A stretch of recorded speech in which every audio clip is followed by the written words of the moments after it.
सरकारी नौकरी का सपना और उसकी तैयारी, ये सफ़र यकीनन आसान नहीं होता है ना। आज हम बात करने वाले हैं उन 5 आम गलतियों की जो अक्सर एस्पिरेंट्स करते हैं और जो शायद उनकी कामयाबी के रास्ते में आ रही हैं। दिन रात की पढ़ाई, न जाने कितनी किताबें और ढेरों उम्मीदें, लेकिन इन सब के बाद भी जब रिजल्ट वैसा नहीं आता जैसा सोचा था, तो ये सवाल मन में ज़रूर उठता है। और देखिए, ऐसा महसूस करना बिल्कुल नॉर्मल है। लेकिन क्या हो अगर कमी मेहनत में नहीं बल्कि तरीके में हो? तो आज हम सिर्फ प्रॉब्लम्स नहीं गिनाएंगे बल्कि उनके प्रैक्टिकल सॉल्यूशंस पर भी बात करेंगे। ये वो 5 गलतियां हैं जिन्हें अगर पहचान लिया और सुधार लिया तो तैयारी को एक नई सही दिशा मिल सकती है और सफलता की राह काफ़ी आसान हो सकती है। तो चलिए शुरू करते हैं पहली और सबसे कॉमन गलती से। बहुत से एस्पिरेंट्स बस पढ़ाई शुरू कर देते हैं। आज मन किया तो इतिहास पढ़ लिया, कल गणित का कोई चैप्टर उठा लिया।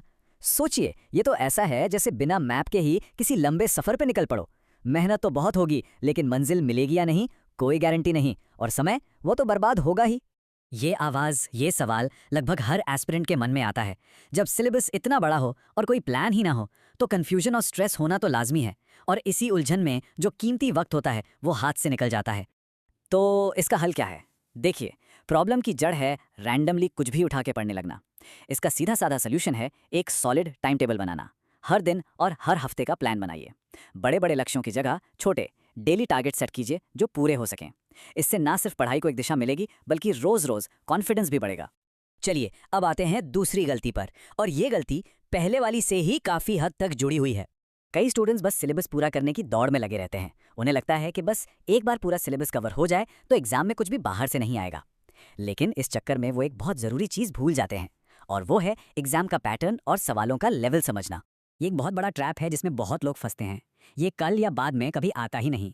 सिलेबस कभी भी 100% ख़त्म नहीं होता, और इस इंतज़ार में एग्ज़ाम की नब्ज़ पकड़ने का जो सबसे ज़रूरी टूल है वो हाथ से छूट जाता है। तो इसका सल्यूशन एकदम क्लियर है। अंधेरे में तीर चलाने के बजाय पिछले सालों के पेपर्स को एनालाइज कीजिए। इससे आपको ये पता चलेगा कि कौन से टॉपिक ज़्यादा इंपॉर्टेंट है, कौन से सेक्शन से सवाल बार बार आ रहे हैं और सवालों का डिफिकल्टी लेवल कैसा है। सच कहूँ तो PYQs आपकी तैयारी के लिए एक रोड मैप की तरह काम करते हैं।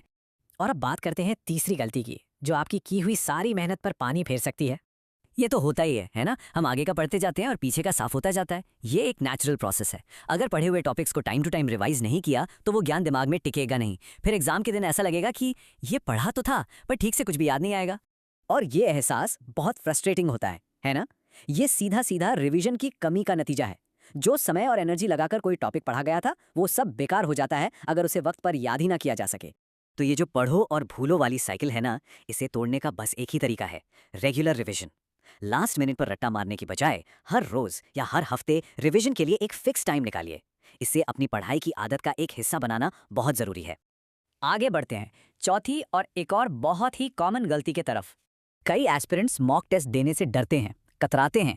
एक डर होता है मन में कि यार कहीं नंबर कम आ गए तो कॉन्फिडेंस ही डाउन हो जाएगा, और यही डर उन्हें प्रैक्टिस के सबसे जरूरी हिस्से से दूर कर देता है। ये परफेक्शन का एक और जाल है। सच तो ये है कि वो दिन कभी नहीं आता जब किसी को लगे कि उसकी तैयारी 100% हो गई है, और इस परफेक्ट दिन के इंतजार में एग्जाम वाले माहौल को एक्सपीरियंस करने और अपनी कमियों को पहचानने का मौका हाथ से निकल जाता है।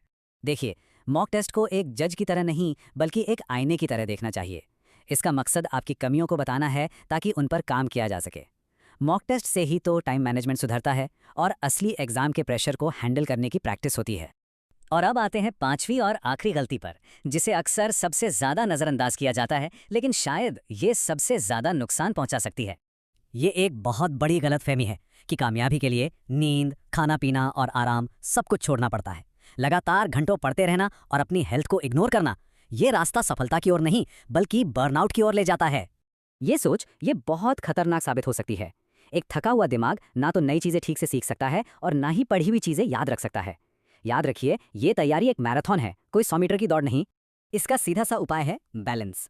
पढ़ाई के साथ साथ 7 से 8 घंटे की नींद, अच्छा खाना और थोड़ी बहुत फिजिकल एक्टिविटी को भी उतनी ही इंपॉर्टेंस देनी होगी। एक सिंपल सी बात है, एक हेल्दी शरीर में ही एक हेल्दी और तेज दिमाग रहता है। तो आज की पूरी बातचीत का निचोड़ यही है, एक अच्छी स्ट्रैटेजी, पुराने पेपर्स का analysis, daily revision, mock test से प्रैक्टिस और सबसे जरूरी अपनी सेहत का ध्यान रखना। बस यही है सफलता का मूल मंत्र। देखिए, गलतियां करना सीखने की प्रोसेस का एक हिस्सा है, लेकिन उन्हीं गलतियों को दोहराते रहना ये कामयाबी में रुकावट बनता है। इन आम चूकों को पहचानिए, इन्हें सुधारिए और एक नई एनर्जी के साथ अपनी तैयारी को आगे बढ़ाइए। मंजिल आपका इंतजार कर रही है।